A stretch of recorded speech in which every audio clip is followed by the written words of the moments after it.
Good morning, Team Alabama. We are ready for another chapter or a few more pages in the Lottery Rose. Please find it on your Chromebook, and we are ready for page 89. Please read with me. While I read, I'd like for you to be reading on your Chromebook and then add to your facts, your 50 facts, your 10 questions, and your 10 vocab words. We're on page 89. I can read, he whispered, full of wonder at the thought. I can read Rosebush and Sensitive and Fertilizer and Robin just as good as anyone. I can read them in one story and then in another one. It wasn't just reading where a word was, it was real reading. He was examining the paper Mr. Collier had left with him when Sister Mary Angela came in with his supper tray. Sister, I can read, he told her. I've heard about it, Georgie, and I'm very happy. Mr. Collier thinks that you've learned a lot in your classroom, but that something kept you from showing your teacher how much you knew. Do you think he may be right? Everything was mean, he answered, immediately subdued. I know. She set his supper on the bedside table without speaking further. She sat quietly watching him as he ate, and she thought of the word retarded on his record from the Tampa school. There were more words: inattentive, destructive, filthy, incorrigible. She studied his face and wondered what words might have been on his record if he had not been half starved all of his life, if he had never known what it was like to be beaten regularly and to live in constant terror. Her face became grim at her thoughts. She was quiet for so long that Georgie began watching her closely. Are you mad, sister? He asked after a while, and she managed a quick smile. Not at you, Georgie. Her face changed then, and she leaned forward, seeming to forget whatever it was that had been bothering her. We are very fortunate to have Mr. Collier here to help you, Georgie. He once taught young men and women in college how to be good teachers, especially how to teach children who had lived, as you say just now, where everything was mean.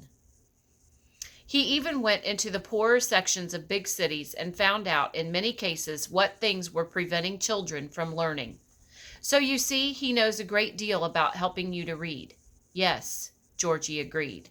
He wants me to help him write the kind of stories that I like, and he's going to look for a lot of already wrote ones. She nodded. That's right. He told me a little about his plan when he came down to my office. He thinks that you and he should work together from now on, and that you shouldn't start class with the other boys until after summer vacation.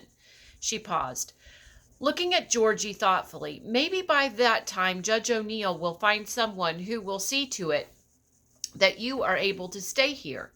Georgie hardly noticed what she said. He was thinking, maybe Robin's grandfather can learn me to read before I had to go to school. Maybe the other kids won't know that I was dumb at first. She rose and laid a hand on the cast that protected his arm. I must go to the chapel now. I'll leave your door open so that you can hear the music. Would you like that? Yes, he said. You play the organ real good, sister.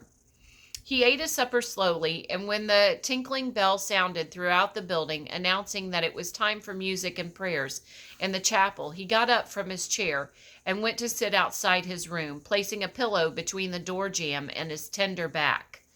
The school was cool and quiet in the twilight, and all the noise of the house full of boys silenced, because every boy except Georgie was in the chapel.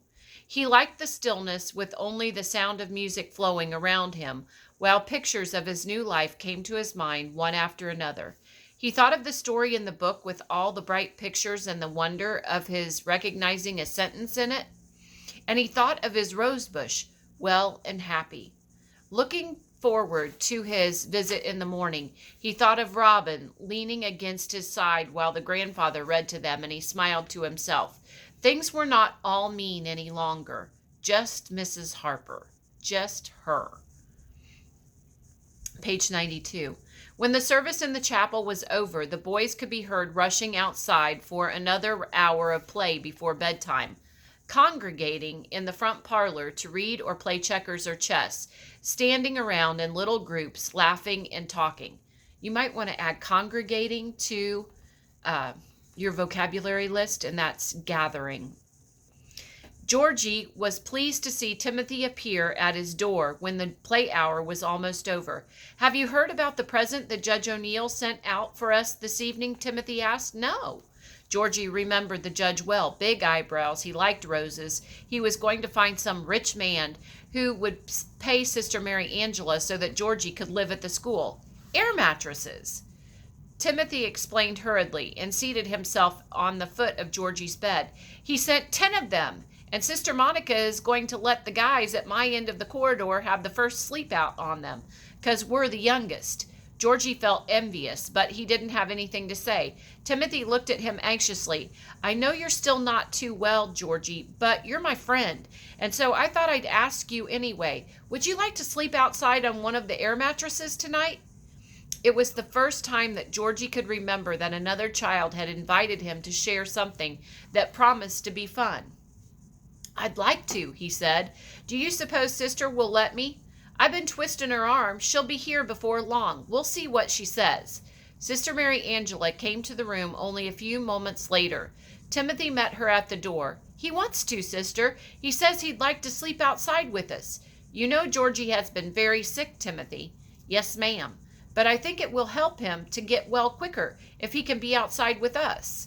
She turned to look at Georgie. "I really don't see why he shouldn't. There'll be no roughhousing out there, Tim." "No way," Timothy assured her. "Sister Monica says that we have to pipe down early so the rest of you can sleep. We're just going to talk a little, maybe tell some jokes and make up some lies. We won't be horsing around." When Timothy raced back down the corridor to tell the others that Georgie could join them, Sister Mary Angela shook a small white pill from the bottle on Georgie's dresser. "I think I'll give you some of the medicine that Dr. Blake left so that you'll be sure to get to sleep. You need plenty of rest while your body is getting strong again." Okay, we're going to stop there for today.